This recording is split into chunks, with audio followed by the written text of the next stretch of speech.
आदरणीय principal sir, शिक्षकगण और मेरे प्यारे बच्चों, आप सभी को 77वीं वर्षगांठ गणतंत्र दिवस की हार्दिक शुभकामनाएं और ढेर सारी बधाइयां।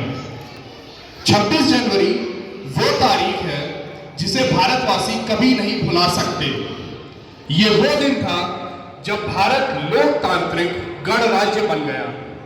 26 जनवरी 1950 को हमारा संविधान लागू हुआ था। यह संविधान ही है जो देश के नागरिकों को लोकतांत्रिक तरीके से अपनी सरकार चुनने का अधिकार देता है। यह संविधान ही है जो हमें मौलिक अधिकारों की गारंटी देता है। यह संविधान ही है जो देश की सरकार किन नियमों से चलेगी, वह बनेगी, उसकी शक्तियां व सीमाएं क्या होंगी, कानून कायदे क्या होंगे, इन सब का उल्लेख संविधान में ही होता है। संविधान से ही ये सारी व्यवस्था चलती है। 26 जनवरी के दिन राष्ट्रीय अवकाश होता है। सरकारी दफ्तर और शैक्षणिक संस्थानों में छुट्टी रहती है। गणतंत्र दिवस के अवसर पर देश के विभिन्न क्षेत्रों में ध्वजारोहण समारोह व स्कूली बच्चों के परेड कार्यक्रम होते हैं। लेकिन देश का सबसे बड़ा प्रमुख और सबसे महत्वपूर्ण समारोह नई दिल्ली में कर्तव्य पथ पर आयोजित होता है। इस कार्यक्रम में देश की ताकत, तरक्की, समृद्धि, सांस्कृतिक विरासत और सैन्य शक्ति का प्रदर्शन किया जाता है। परेड में निकलने वाली तमाम राज्यों की झांकियों से देश की विविधता में एकता की झलक नजर आती है। इस बार गणतंत्र दिवस परेड की थीम वंदे मातरम पर रखी गई है। परेड के दौरान कर्तव्य पथ पर 30 झांकियां निकलेंगी जो स्वतंत्रता का मंत्र वंदे मातरम, समृद्धि का मंत्र आत्मनिर्भर भारत थीम पर आधारित होंगी। कर्तव्य पथ पर एंक्लोजर के बैकग्राउंड में वंदे मातरम की लाइंस वाली पुरानी पेंटिंग बनाई जाएगी। मेन स्टेज पर फूलों से वंदे मातरम के रचयिता बंकिम चंद्र चटर्जी को श्रद्धांजलि दी जाएगी। इस बार परेड में पहली बार बैक्टीरियन ऊंट, नई बटालियन भैरव भी मार्च पास्ट करेगी। दिल्ली के इंडिया गेट पर होने वाली इस भव्य परेड की अध्यक्षता भारत के राष्ट्रपति करते हैं।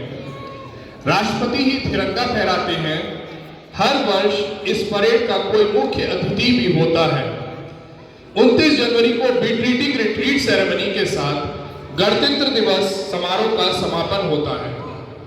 साथियों, आज गणतंत्र दिवस के अवसर मैं हिंदुस्तान को आजाद कराने वाले स्वतंत्रता सेनानियों की याद में नमन करता हूं। साथ ही देश की रक्षा के लिए शहीद हुए जाबाज और बहादुर जवानों को कोटि कोटि प्रणाम कर श्रद्धांजलि देता हूं।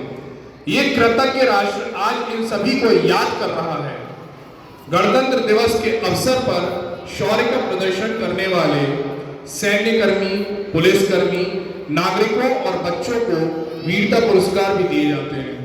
इसके अलावा अन्य पुरस्कारों का ऐलान भी होता है।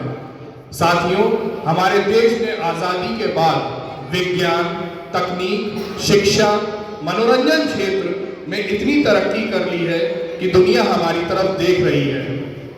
गणतंत्र दिवस के दिन इन उपलब्धियों का जश्न मनाने का दिन भी है। इसके अलावा आज हमें अपराध, भ्रष्टाचार, हिंसा, नक्सलवाद, आतंकवाद, गरीबी, बेरोजगारी, लिंग भेद, अशिक्षा जैसी समस्याओं को मिटाने का संकल्प भी लेना चाहिए। हमें अपने महान स्वतंत्रता सेनानियों के बताए रास्ते पर चलना चाहिए और उनके आदर्शों को अपनाना चाहिए। इतना अच्छा संविधान लिखने के बावजूद बाबा साहेब ने कह ही दिया था, मैं समझता हूं कि संविधान चाहे जितना भी अच्छा हो, यदि उसे कार्यान्वित करने वाले लोग बुरे हैं तो वह निसंदेह बुरा हो जाता है। दरअसल ये वही कसौटी है जहां हमें स्वयं को परखना चाहिए। अब मैं अपनी वाणी को विराम देते हुए कहता हूं, आज सलाम है उन वीरों को जिनके कारण ये दिन आता है। आज सलाम है उन वीरों को जिनके कारण ये दिन आता है। वो मां खुशनसीब होती है बलिदान जिसके बच्चों के देश के काम आता है। जय हिंद, जय भारत। भारत माता की, भारत माता की, भारत माता की। दो लाइन भारत मां के वीर जवानों के लिए। जिद पर अड़ जाए तो रुख मोड़ दे तूफानों का, जिद पर अड़ जाए तो रुख मोड़ दे तूफानों का। तुमने तेवर ही कहा देते हैं तिरंगे के दीवानों का।